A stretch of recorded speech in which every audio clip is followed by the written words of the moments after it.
बिस्मिल्लाहिर्रहमानिर्रहीम। Dear students, अस्सलाम वालेकुम। मैं हूं गुलफाम यासीन।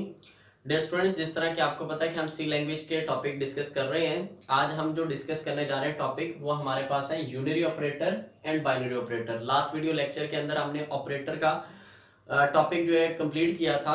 ऑपरेटर कुछ सिंबल्स होते हैं that are used to perform different operations on operand. यानी कि मैं थोड़ा सा इसे रिकॉल कर रहा हूं। जिस तरह के मेरे पास अगर ये एक एक्सप्रेशन लिखा है, एक्सप्रेशन किसे कहते हैं? Combination of operator and operand. इसे आप क्या कहते हैं? एक्सप्रेशन। तो ये जो प्लस का साइन है मेरे पास ऑपरेटर है, ये ए और बी जो है ये दो मेरे पास ऑपरेंड है, तो इनके मिलने से एक एक्सप्रेशन बन गया। ठीक है, और ये मेरे ऑपरेटर है और ये दो ऑपरेंड है। आज हम डिस्कस करने जा रहे हैं unary operator and binary operator. Viewers, unary operators ऐसे ऑपरेटर्स होते हैं that works with only one operand. ऐसे ऑपरेटर जो कि सिर्फ और सिर्फ एक ही ऑपरेंड के साथ काम करें, यानी कि जिनको यूज करने के लिए, ऐसे ऑपरेटर जिनको यूज करने के लिए हमें सिर्फ एक ही ऑपरेंड की जरूरत होती है, ऐसे ऑपरेटर को हम क्या कहते हैं? यूनरी ऑपरेटर कहते हैं। कौन कौन से ऑपरेटर यूनरी ऑपरेटर है हम डिस्कस करते हैं। माइनस का साइन, ये हम डिस्कस कर रहे हैं यूनरी ऑपरेटर। जस्ट माइनस का साइन, ये यूनरी ऑपरेटर है। किस तरह अभी हम डिस्कस करेंगे।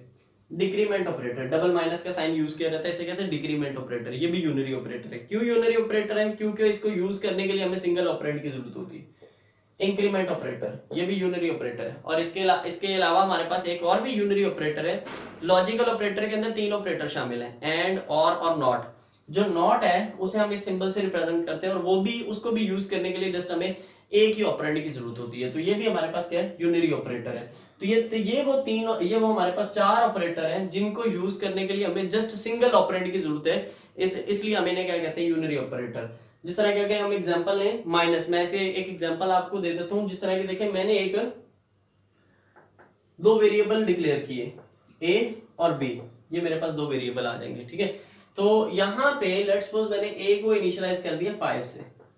तो अब मैं यहाँ पे क्या कर रहा हूँ कि हमने जो a की वैल्यू है, मैं b के अंदर a की वैल्यू असाइन करना चाह रहा हूँ, लेकिन मैं चाह रहा हूँ कि a की वैल्यू a में 5 प्लस क्या था, तो मैं माइनस में असाइन करना चाहता हूँ। तो यहाँ पे देखिए मैं माइनस a लिख दूंगा।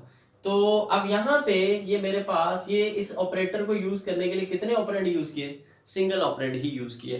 तो इस वजह से हम इसे क्या कहते हैं? यूनरी ऑपरेटर कहते हैं। ऐसे ऑपरेटर जिनको यूज होने के लिए जस्ट एक ही ऑपरेंड की जरूरत हो। तो यहाँ पे देखिए ये मेरा माइनस का ऑपरेटर है और ये उसका ऑपरेंड है, सिंगल ऑपरेंड के साथ यूज हो गया, इस वजह से हम इसे यूनरी ऑपरेटर कहते हैं।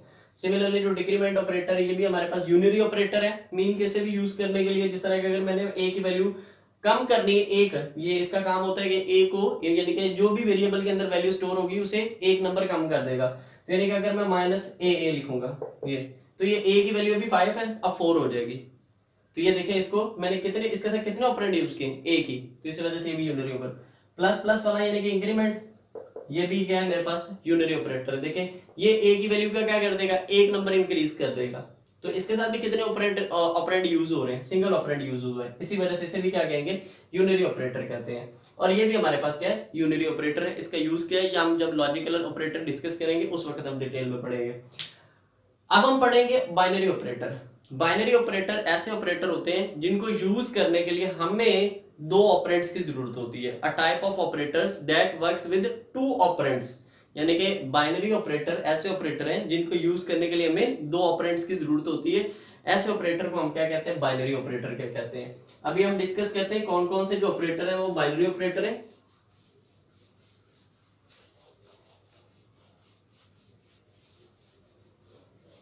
तो यहां पे देखिए, जिस तरह के मेरे पास प्लस प्लस का साइन, ये भी बाइनरी ऑपरेटर है, जो कि अरिथमेटिक ऑपरेटर में। माइनस माइनस यूनरी ऑपरेटर में भी शामिल था, ये बाइनरी में भी शामिल है। इसी तरह मेरे पास जो है ये माइनस जो है, इसी तरह मल्टीप्लाई, ये भी बाइनरी ऑपरेटर है। आपको पता है सी प्रोग्रामिंग लैंग्वेज के अंदर मल्टीप्लाई के लिए ये वाला साइन यूज किया जाता है। फिर डिवीजन के लिए फॉरवर्ड स्लैश।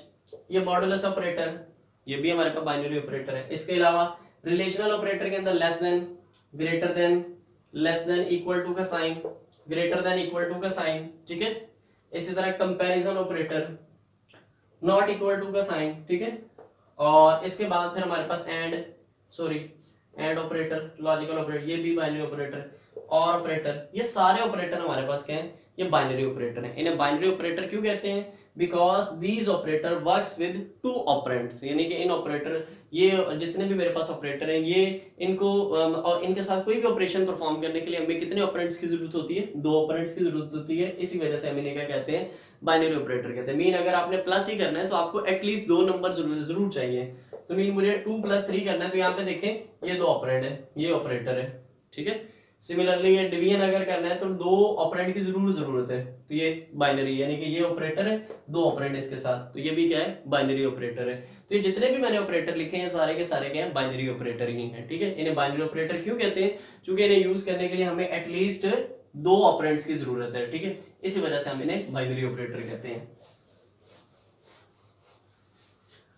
अब देयर व्यूज, इसके बाद हम नेक्स्ट टॉपिक डिस्कस करने जा रहे हैं, वो हमारे पास है compound assignment statement. Compound assignment statement हम डिस्कस करेंगे। कंपाउंड असाइनमेंट स्टेटमेंट, ये कंपाउंड असाइनमेंट स्टेटमेंट क्या है,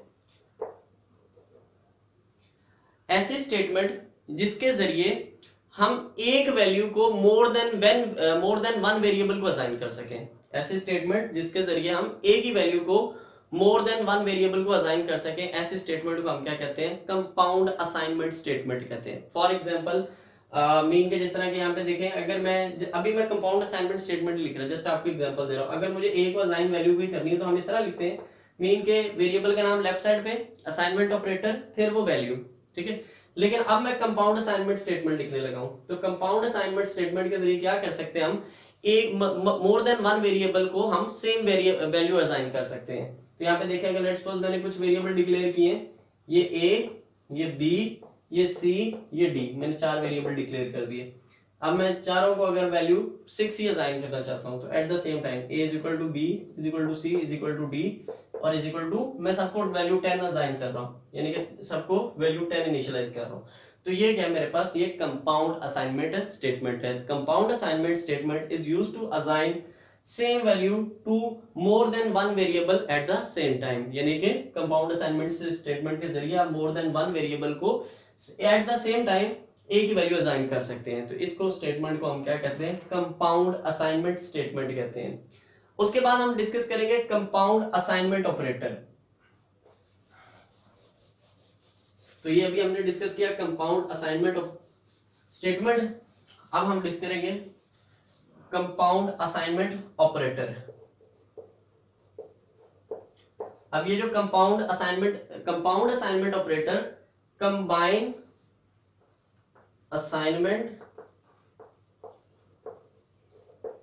ऑपरेटर एंड अरिथमेटिक ऑपरेटर।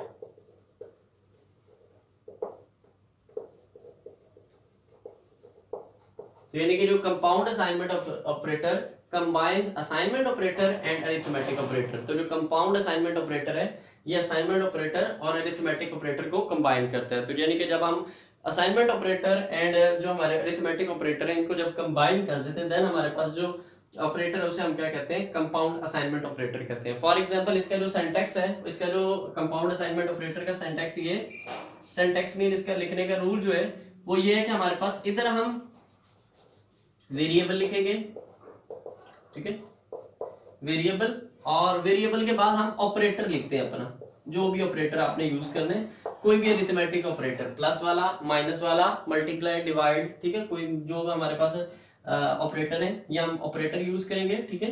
और मॉडुलस ऑपरेटर भी, यहाँ पे हमने वो ऑपरेटर यूज किया। उसके बाद असाइनमेंट ऑपरेटर, और उसके बाद यहाँ पे आप कोई कांस्टेंट या कोई वेरिएबल या कोई वैल्यू भी लिख सकते हैं, ठीक है। तो मतलब कोई कांस्टेंट या कोई वेरिएबल या कोई वैल्यू आप लिख सकते हैं, ठीक है, आप ये लिख सकते हैं। तो ये इसका सिंटैक्स होता है। तो कंपाउंड, मैं इसकी अभी हम एक एग्जांपल कर लेते हैं ताकि आपको इजीली समझ आ जाए क्या है कंपाउंड असाइनमेंट ऑपरेटर। तो जिस तरह के अक्सर अगर आप क्या चाहते हो, समटाइम हम क्या चाहते हैं, इससे हमारा बहुत सारे अरिथमेटिक ऑपरेशन जो है कंपाउंड असाइनमेंट ऑपरेटर के जरिए बहुत सारे अरिथमेटिक ऑपरेशन परफॉर्म करना बहुत इजी होता है। समटाइम हम क्या चाहते हैं कि मीन लेट्स सपोज किसी वेरिएबल के अंदर 10 का इंक्रीमेंट हो, फिर वो इंक्रीमेंट उसी सेम वेरिएबल के अंदर स्टोर हो जाए। तो यहाँ पे लेट्स सपोज जिस तरह के देखें, मैंने एक वेरिएबल डिक्लेयर किया जिसका नाम ए रखा है।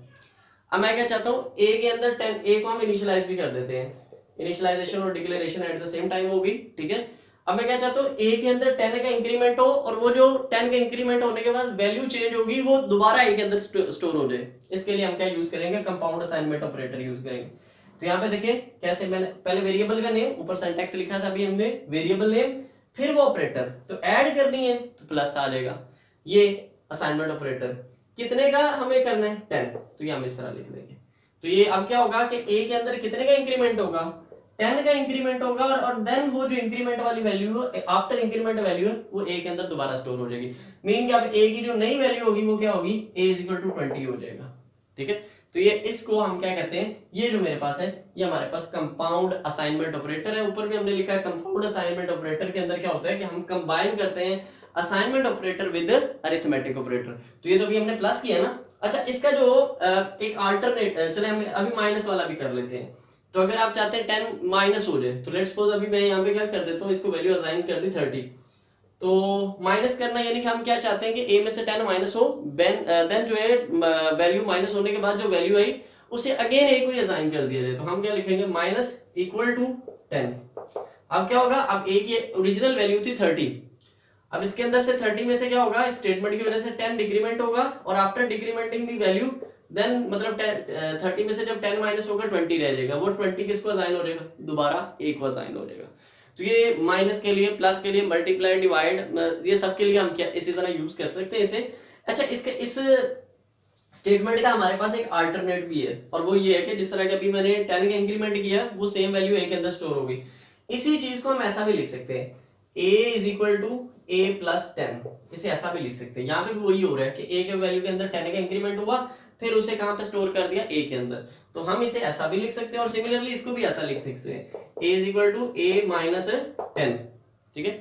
तो ये मेरे पास सेम ही है। तो ये मेरे पास क्या है, कंपाउंड असाइनमेंट ऑपरेटर है, ये कंपाउंड असाइनमेंट ऑपरेटर है, और ये उसका अल्टरनेट है, ठीक है। इस तरह भी आप, यानी कि पर्पस इसका क्या है कि मतलब आप कोई वैल्यू के अंदर इंक्रीमेंट, डिक्रीमेंट, ठीक है, या कोई मल्टीप्लाई करते तो आप चाहते हैं कि उस वैल्यू के अंदर जो आपने चेंज किया, ठीक है, वो वैल्यू किसी वेरिएबल में स्टोर्ड थी, उस वेरिएबल के अंदर स्टोर्ड वैल्यू के अंदर जो आपने चेंज किया, वो चेंज होने के बाद वाली वैल्यू उसी वेरिएबल के अंदर दोबारा स्टोर हो जाए, ठीक है। तो देन हम ये कंपाउंड असाइनमेंट ऑपरेटर यूज करते हैं। तो आज हमने जो टॉपिक डिस्कस किए, unary operator, binary operator, compound assignment statement and compound assignment operator. मैं अगेन रिपीट कर रहा हूं, यूनिरी ऑपरेटर ऐसे ऑपरेटर होते हैं that works with only one operand. ऐसे ऑपरेटर जो कि जस्ट एक ही ऑपरेंड के साथ काम करें, उन्हें हम क्या कहते हैं, यूनिरी ऑपरेटर कहते हैं। बाइनरी ऐसे होते हैं जो कि दो ऑपरेंड के साथ यूज होते हैं, ठीक है। और फिर हमने कंपाउंड असाइनमेंट स्टेटमेंट पढ़ी। कंपाउंड असाइनमेंट स्टेटमेंट के जरिए हम मोर देन वन वेरिएबल को एट द सेम टाइम एक ही वैल्यू असाइन कर सकते हैं, ठीक है। और फिर हमने पढ़ा कंपाउंड असाइनमेंट ऑपरेटर पढ़ा, इसके जरिए इसका भी अभी हमने वर्किंग पढ़ी। तो आई होप आपको सब कुछ समझ आ गया होगा। और डियर स्टूडेंट्स, अगर आपका कोई क्वेश्चन हो और अगर आपको कोई चीज़ नहीं समझ आई, आप हमें कमेंट में पूछ सकते हैं। और आपसे रिक्वेस्ट है कि हमारे चैनल को जरूर सब्सक्राइब करें और साथ में लगे बेल आइकन को भी प्रेस करें और हमारी वीडियोस को लाइक एंड शेयर भी किया करें। अल्लाह हाफिज।